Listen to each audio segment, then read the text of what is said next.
From Software recently announced a new Elden Ring expansion, Shadow of the Erdtree.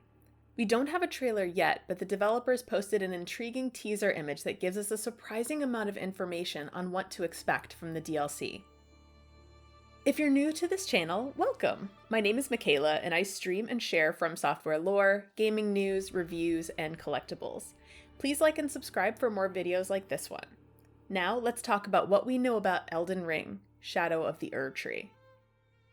Although an image is all we have, we can see a variety of interesting details in it. From a blackened sky lies a field of golden wheat or reeds.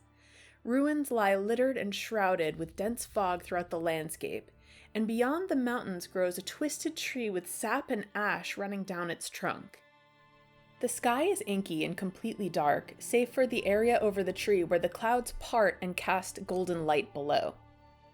Shades of what could be spirit ashes, ghosts, tombstones, and road markers are all scattered throughout the foreground. The archways and buildings could reveal subterranean dungeons, which are common throughout the lands between. The preeminent figures are Torrent, or another spirit steed, and its rider, who is very likely to be Miquella, the Unalloyed. Before I get into the weeds about Miquella, I'm using the he or they pronoun because that's how he's usually identified in the English translation of Elden Ring. Please note this might change in the future if we receive more information about Miquella or if I receive enough feedback to the contrary. I'm definitely open and flexible about this. Some have speculated that the figure is either Marika, a young Godwyn, or someone else completely, but when we take a closer look at the figure's hair and dress, the style of braids are an almost exact match to the art we see of Miquella being abducted by Mohg. Whereas Marika is shown wearing a black dress with a prominent back braid, and Godwyn wears a blue standard, Miquella is clad in white. Miquella is the twin brother of Malenia, both Empyrean children of Marika and Radahn. A small but elegant detail is that the figure is riding side saddle. Fog envelops the land.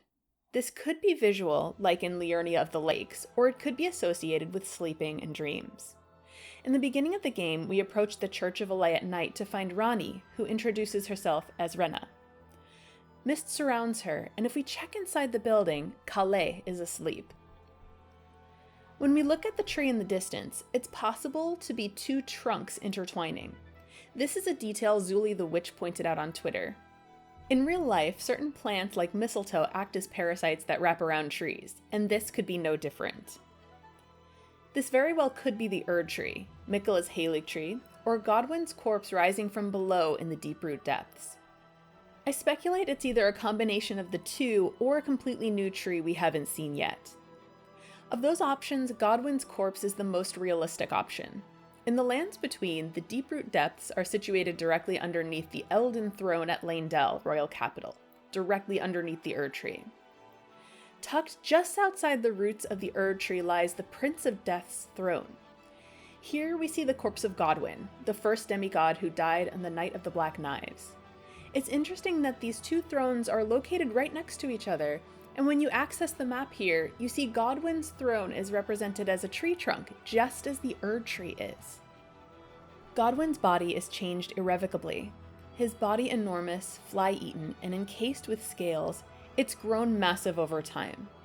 After we defeat Morgott in Leyndell, royal capital, we learn that in order to break through the Erdtree's impenetrable thorns, we must burn it.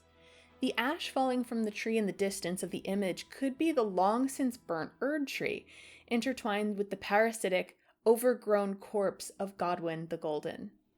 Another intriguing detail is the field itself. The use of golden reeds or wheat could be a purposeful choice, as wheat is a symbol of abundance in many cultures, just as Miquella represents abundance in Elden Ring. We see this in the Abundance and Decay Twin Blade, which represent twins Miquella and Malenia, respectively. The Twin Blade's item description reads, Twin blades symbolizing twins Miquella and Malenia. Miquella and his sister were born from an inseparable fate.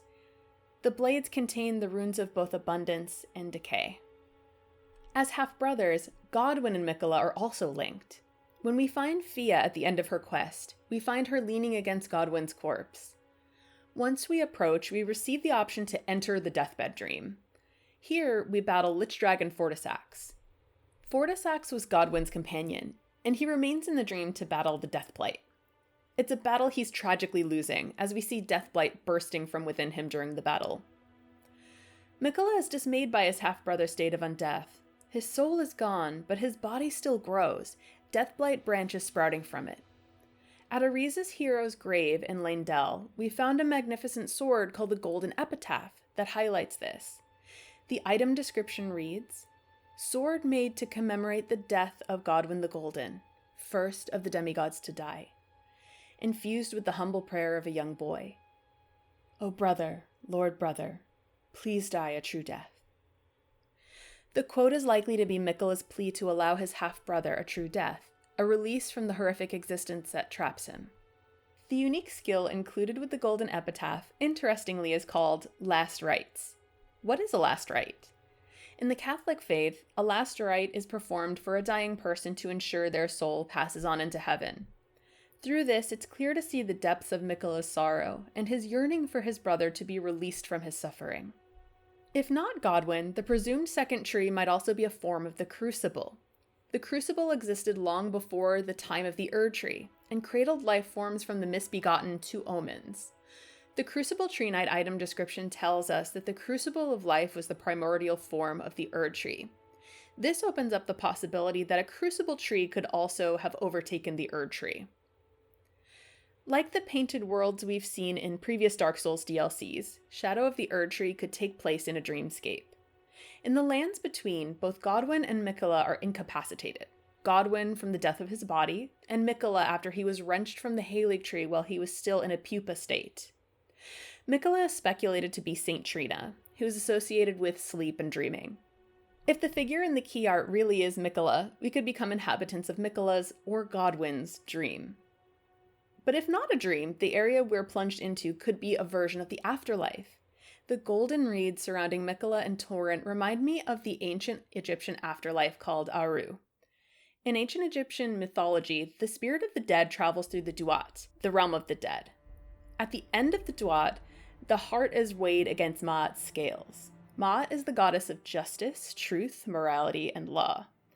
If the heart weighs the same or is lighter than the feather of Ma'at, then the spirit can pass into Aru, the field of reeds. And this is a land of prosperity. Basically, it's a paradise. Alternatively, if the heart weighs more than Ma'at's feather, the crocodile goddess Amut will devour your soul completely. It's kind of awesome. The announcement of a new Elden Ring expansion and its beautiful key art have me on the edge of my seat. What do you think we can expect from Shadow of the Erdtree? Let me know in the comments section down below. If I missed some lore details, it might be because I'm still working through my first Elden Ring playthrough. If you'd like to watch me try, fall on my face, and then try again, I stream every Sunday night, Eastern Standard Time, around 8 or 9 p.m. If you need to unwind on a Sunday night or while away the wee hours of Monday morning for the rest of the world, I'd love to see you on the stream. Thank you again for watching, and I can't wait until we see a trailer.